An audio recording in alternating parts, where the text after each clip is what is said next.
It had been brutal lately. Work, stress, deadlines. My mind was still running through tomorrow's presentation. But when I saw her name light up my phone screen, everything stopped. The message read, "Something came up? Relax, I'll explain. Sue." I stared at that message for a full minute. My wife, the woman who triple-checks every text before sending, who corrects my grammar for fun, had just sent me a typo at 4 in the morning. From wherever she wasn't supposed to be, she was supposed to be at her sister's place, a girls' night. Wine, movies, and back by morning. That was the plan. That was always the plan these days. I sat up in bed, looking at those words. Something came up. At 4 a.m. Relax? Like I was supposed to just shrug and go back to sleep? But here's the thing. I wasn't surprised, disappointed. Yeah, angry, definitely. But surprised? No. The signs had been there for weeks, the extra effort with her appearance before girls' nights. The phone, always face down. The sudden defensiveness when I asked simple questions. And the constant emergencies her friends apparently couldn't survive without her. I thought about calling her sister. But why? I already knew what I'd find out, so instead I typed back, "No need to explain. Stay with him. You're single now." I hit send before I could second-guess myself. Because deep down, I knew exactly what this was about. Within seconds, my phone started buzzing. Call after call. I declined everyone, then turned the ringer off. 20 minutes later, tires screeched into our driveway. Then came frantic knocking. The doorbell over and over again. I took my time getting up, put on a shirt, and walked slowly to the front door. Through the peephole, I saw her. Still in the same dress she'd worn earlier. Hair a mess, makeup smeared, eyes red from crying. "Honey, please, open the door," she begged. "I can explain everything." I unlocked it but kept the chain on. Opened it just enough to see her face clearly. "It's 4:30 in the morning," I said calmly. "Funny how you suddenly found time to come home now." "Baby, please, you don't understand." "Oh, I understand perfectly." I cut her off. "You were supposed to be at your sister's. You weren't. You texted me at 4 a.m. saying something came up, and now here you are, looking like you just left somewhere you shouldn't have been." She pressed her face closer to the crack in the door. "It's not what you think." "Then what is it?" I asked. "Because from where I'm standing, it looks exactly like you got caught." Tears started pouring down her cheeks. "I was helping a friend. There was an emergency. At 4 a.m.? Really? What kind of emergency?" She hesitated. That hesitation said it all. She needed someone to talk to. Her boyfriend broke up with her. "Which friend?" Another pause. "Melissa," I almost laughed. "Melissa moved to Portland 6 months ago." Her face went white. I meant Jessica," she stammered. "Jessica? Having a panic attack, was it? At 4 a.m.? And she called you instead of 911 or her family?" She started sobbing harder. "Please, just let me in. Let me explain properly." "You've had 25 minutes to think of an explanation," I said coldly. "This is the best you've got?" Neighbors' lights were starting to turn on. "Good. Let them see. I'm telling the truth," she cried. "No, you're not," I replied. "And we both know it." I started to close the door, but she pushed against it. "Where are you going to go?" I asked. "Back to wherever you just came from? Or are you finally ready to be honest?" She just kept crying, begging me to let her in. But I'd already made my decision the moment I sent that text. Some choices you can't take back, and some people show you exactly who they are when they think nobody's watching. My wife had just shown me everything I needed to know. 5 minutes, I finally said.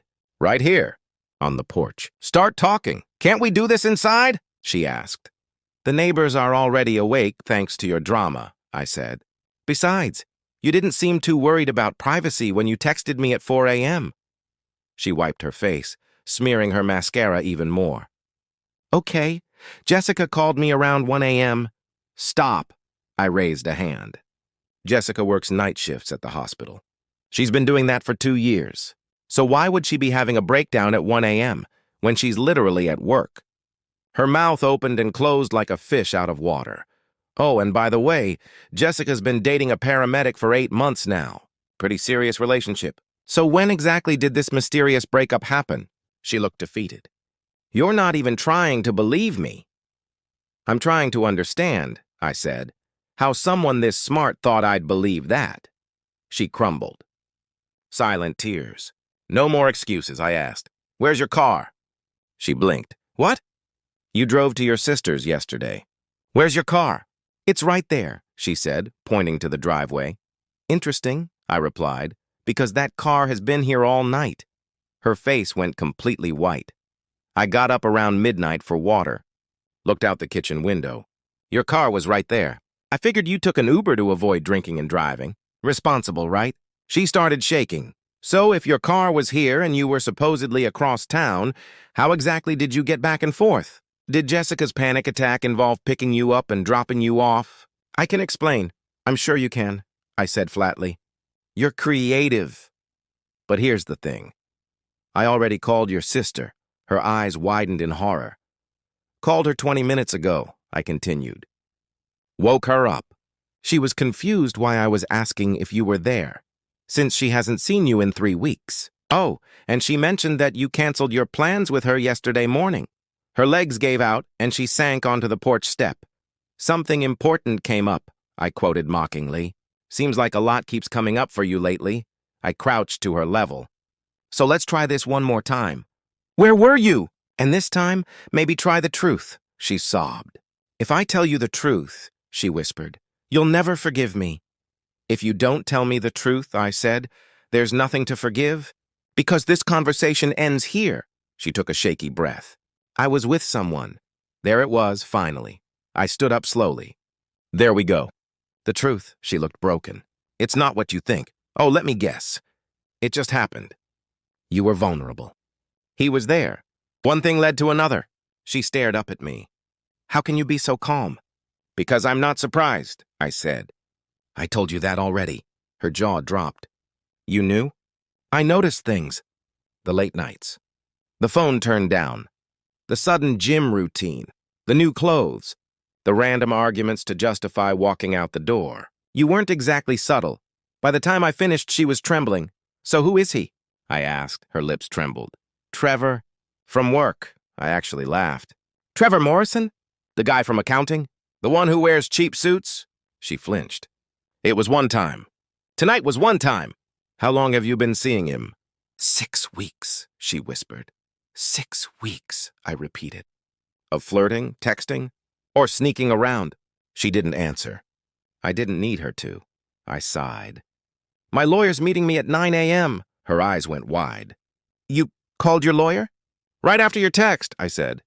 Because I knew exactly what that message meant. She broke down completely.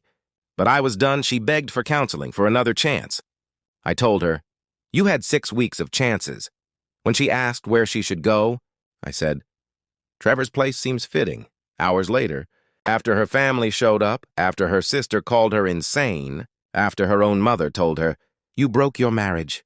Sarah, you can't fix betrayal. I finally felt peace. Because for the first time in months, I didn't feel crazy. I felt free. 3 months later, the divorce was final.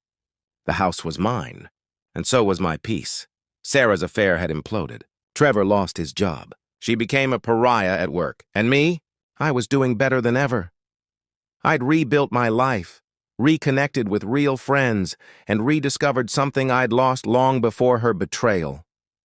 Myself.